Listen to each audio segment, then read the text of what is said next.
দর্শক, আমরা আবারও যুক্ত হয়েছি এসএটিভি ডিজিটাল পেজ থেকে এবং আপনাদেরকে সরাসরি দেখানোর চেষ্টা করছি সারা দেশে অব্যাহত অব্যাহত যে ধর্ষণ, গুম, খুন তার প্রতিবাদে এবং স্বরাষ্ট্র উপদেষ্টা যে ব্যর্থতা পরিচয় দিচ্ছেন আইনশৃঙ্খলা পরিস্থিতি নিয়ন্ত্রণে, এর প্রতিবাদে কিন্তু 9 দফা দাবিতে ধর্ষণ ও নিপীড়ন বিরোধী বাংলাদেশ এর ব্যানারে কিন্তু বিক্ষোভ অনুষ্ঠিত হচ্ছে, লাঠি মিছিল এবং বিক্ষোভ মিছিল।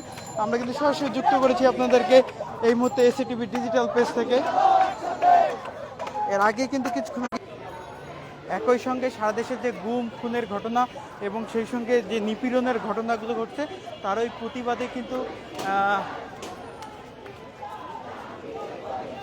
লাঠি মিছিল করছে শিক্ষার্থীদের একটি অংশ এবং ধর্ষণ ও নিপীড়ন বিরোধী বাংলাদেশ ব্যানারে কিন্তু তাদের এই লাঠি মিছিল অনুষ্ঠিত হচ্ছে।